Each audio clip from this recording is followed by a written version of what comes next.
Polisi menangkap pelaku yang diduga telah menghilangkan nyawa ZA, siswa kelas 7 SMPN 26 Bandung. Korban ditemukan tewas tergeletak di semak belukar di bekas objek wisata Kampung Gajah di Kabupaten Bandung Barat pada Jumat 13 Februari malam. Kedua pelaku sempat dilaporkan melarikan diri ke Tasikmalaya dan akhirnya kembali ke Garut sebelum akhirnya ditangkap pihak polisian. Saudara, saat ini kami sudah terhubung dengan jurnalis Tribun Jabar, Rahmat Kurniawan. Rahmat, selamat siang. Selamat siang, Rima dan Tribuners. Baik, Rahmat, bisa Anda laporkan bagaimana proses penangkapan dua pelaku yang ada di Garut ini? Baik, Rima dan Tribuners, dapat saya laporkan sedikit terkait penemuan mayat di ex Kampung Gajah, ex wisata Kampung Gajah di Desa Cihideng, Kecamatan Panompong, Kabupaten Bandung Barat pada pada hari Jumat lalu, di mana saat itu ada sekelompok atau konten kreator begitu yang tengah melakukan membuat konten di malam itu, dan di dalam rangkaian membuat konten itu mereka menemukan sesosok mayat begitu, seorang laki-laki. Dan awalnya memang konten kreator ini mencium adanya bau tidak sedap seperti bau bangkai, dan di awalnya diduga sebagai bangkai kucing, namun setelah ditelusuri ke sumber bau, dan di situ terlihat ada seorang pria yang telah menjadi mayat. Memang tadi pagi Kapolres Cimahi mengatakan bahwa mayat yang ditemukan di ex wisata Kampung Gajah itu merupakan korban pembunuhan, dan tadi malam dini hari sekitar pukul 2 dini hari Polres Cimahi melalui Satreskrim dan unit Resmob Polres Cimahi telah melakukan penangkapan terhadap dua terduga pelaku inisial YA dan APR. Begitu, Rima. Baik, pelaku dilaporkan ditangkap di wilayah Garut. Terus kemudian siapa identitas para pelaku ini, Rahmat? Apakah memang para pelaku mengenal korban sebelumnya? Baik, Rima dan Tribuners, dapat saya laporkan juga bahwa dari keterangan pihak kepolisian dari pihak Polres Cimahi, ketika ada laporan penemuan mayat di ex wisata Kampung Gajah ini, polisi kemudian melakukan olah TKP dan melakukan penyelidikan. Dan memang di saat pemeriksaan inafis didapati bahwa ada luka di bagian kepala dan di bagian perut.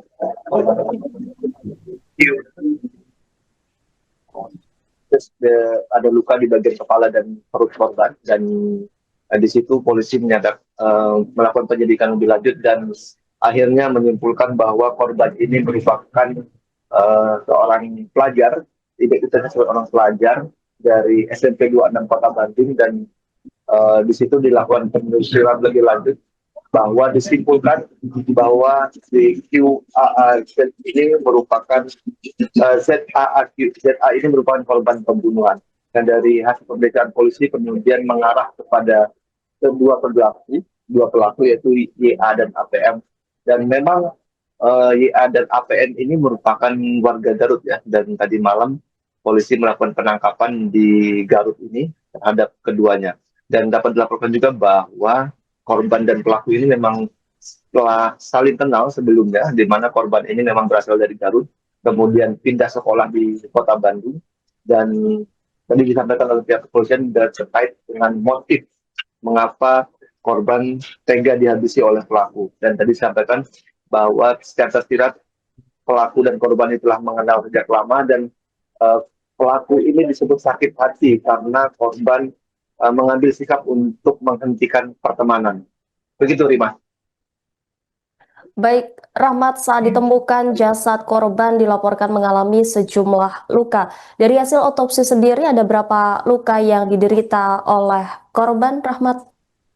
Baik, Rima dan Tribuners, di saat dilakukan pemeriksaan di TKP bahwa polisi mendapatkan luka di bagian kepala dan di bagian perut. Tadi disampaikan bahwa di bagian kepala itu merupakan pukulan dari benda tajam, dan tadi di saat ditunjukkan ternyata benda yang dipukulkan di bagian kepala itu adalah sebuah botol yang dari pengakuan pelaku memang botol itu berada di TKP kejadian. Dan selain itu ada juga luka tusukan di bagian perut dari sebilah pisau atau sangkur yang memang telah dibawa oleh salah satu pelaku ini, yaitu inisial YA, dan disebutkan tadi ada luka 8 luka tusukan di bagian perut. Dari pengakuan pelaku terhadap polisi memang ada adegan atau aksi penusukan yang dilakukan oleh pelaku terhadap korban sebanyak 8 tusukan. Begitu, Rima. Ya, kemudian bagaimana tindak lanjut dari pihak polisian mengingat pelaku ini masih di bawah umur? Baik, Rima dan Tribuners, memang dari pihak polisian menyampaikan bahwa kedua pelaku ini masih berada di bawah, merupakan anak di bawah umur, berumur 16 dan 17 tahun, di mana disebutkan bahwa salah satu pelaku ini masih duduk di bangku SMK di Garut, dan memang tadi polisi menyampaikan bahwa ada 2 pasal yang disangkakan atau dijerat terhadap 2 pelaku, di mana ada di pasal KUHP dan Undang-Undang Perlindungan Anak. Terkait dengan KUHP sendiri, polisi menjerat dengan pasal pembunuhan berencana, di mana tersangka ini akan terjerat atau menghadapi ancaman paling lama pidana penjara 20 tahun hingga hukuman mati. Begitu, Mas. Baik, terima kasih Rahmat Kurniawan, jurnalis Tribun Jabar atas laporannya. Selamat kembali bertugas.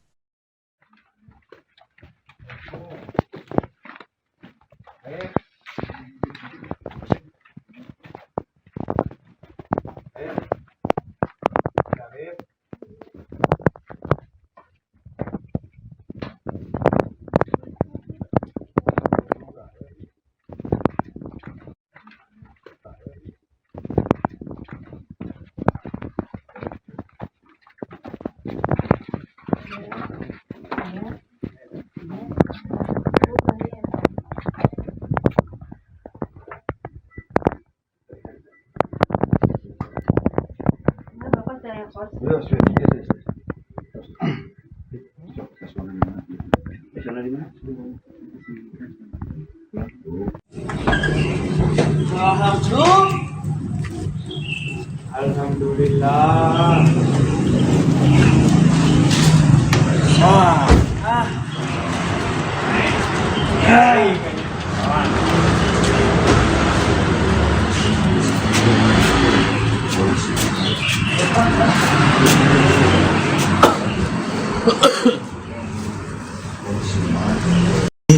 Yang berawal dari penemuan jenazah oleh beberapa saksi, yaitu saksi GR dan saksi SA di saat sedang melaksanakan live TikTok yang ada di lokasi atau daerah X Kampung Gajah. Baik pada hari ini atau pada malam tadi, alhamdulillah Satreskrim Polres Cimahi yang dipimpin oleh Bapak Kasatreskrim bersama dengan Kanitresmob dan seluruh anggotanya berhasil mengamankan 2 orang pelaku dengan inisial YA dan AP, yang mana kedua pelaku masih di bawah umur, kurang lebih 16 dan 17 tahun.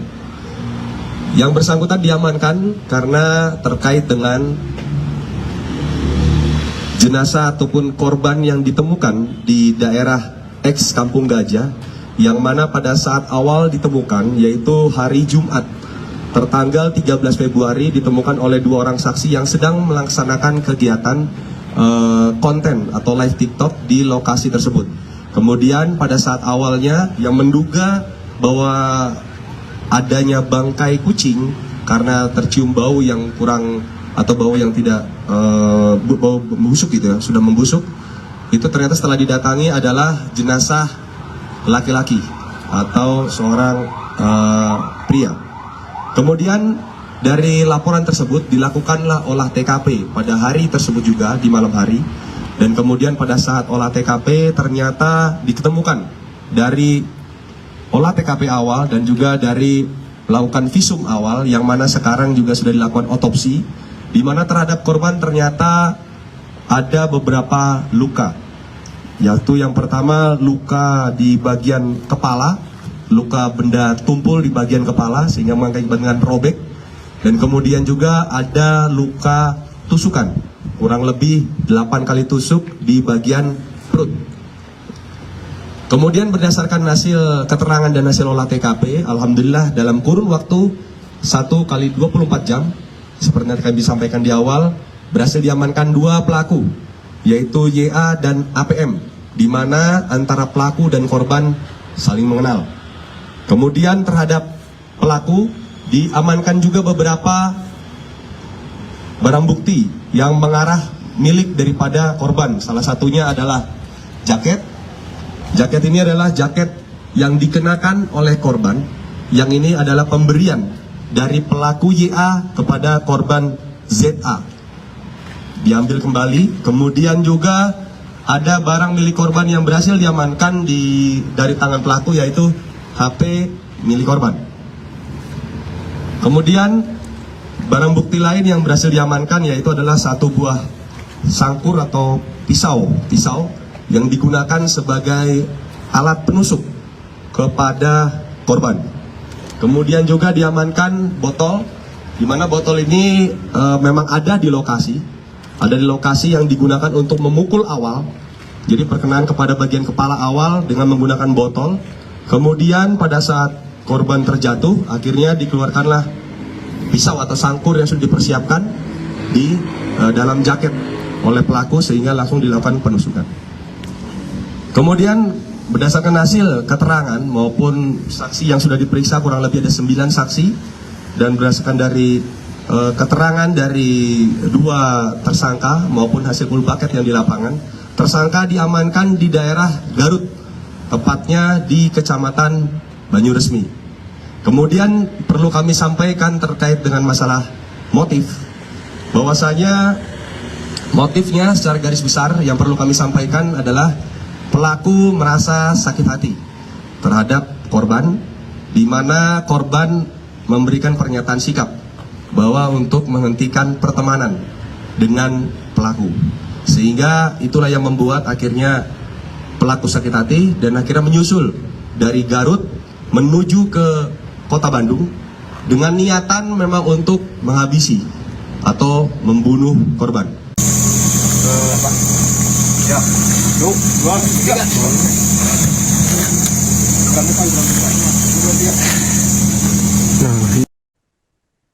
Terungkap alibi pelaku pembunuhan siswa SMP di Bandung Barat yang ditemukan tewas di bekas objek wisata Kampung Gajah pada Jumat 13 Februari.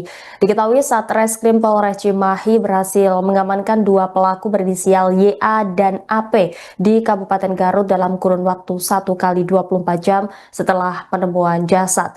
Kepada penyidik, pelaku mengaku sempat membuat narasi seolah korban masih hidup. Setelah menghabisi nyawa korban, pelaku mengambil dan menguasai handphone korban. Keesokan harinya, pelaku sempat dipanggil oleh ketua RT setempat untuk kemudian dimintai keterangan. Hingga pada malam harinya, HP korban digunakan oleh pelaku untuk membuat narasi seolah korban masih hidup. Pelaku mengirim pesan kepada sejumlah teman korban terkait penculikan. Dalam chat yang ditulis pelaku, korban dibuat seolah panik karena diculik orang tak dikenal menggunakan mobil. Pelaku sengaja menyebarkan informasi palsu tersebut untuk mengelabui petugas dan keluarga korban. Sementara itu, dari hasil otopsi jenazah, korban menderita luka tusuk sebanyak 8 dan luka benda tumpul di bagian kepala. Adapun motifnya, pelaku mengaku sakit hati setelah korban menyatakan sikap tidak lagi berteman. Korban tidak kembali, ternyata ada kecurigaan dari pihak keluarga, yang mana pihak keluarga awalnya sudah mengetahui bahwa antara korban dengan pelaku memang berteman ya. Punya hubungan pertemanan.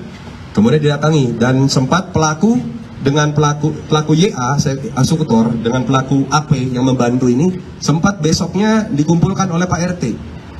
Dikumpulkan oleh Pak RT dan ditanyakan di sana bahwa pernah nggak melihat dengan korban. Kemudian pelaku menyampaikan saya tidak pernah melihat, dan di situ sudah muncul alibi-alibi berbohong, tidak ada. Malam harinya HP korban ini digunakan oleh pelaku untuk memunculkan alibi seolah-olah korban itu masih hidup. Jangan dia mengechat ke beberapa rekannya bahwa saya disebutkan saya diculik. Itu yang menyampaikan adalah itu sudah dalam penguasaan pelaku. Jadi pelaku ingin memunculkan sosok korban yang seolah-olah masih hidup. Jadi dia yang menguasai semuanya. Dia menguasai semuanya, dia ngechat saya diculik, dia ngechat semuanya. Jadi itu beberapa hal yang bisa kami sampaikan, dan dari kejadian ini tentunya perkenaan pasal yang kami sangkakan terhadap dua pelaku ini adalah pasal 80 ayat 3 Undang-Undang Nomor 35 tahun 2014 tentang perubahan Undang-Undang Nomor 23 tahun 2002 tentang perlindungan anak, dan pasal 459 Undang-Undang Nomor 1 tahun 2023 tentang KUHP terkait dengan pembunuhan berencana, yang mana ancamannya adalah pidana mati atau penjara seumur hidup atau penjara paling lama 20 tahun. Download Tribun X sekarang, menghadirkan lokal menjadi Indonesia.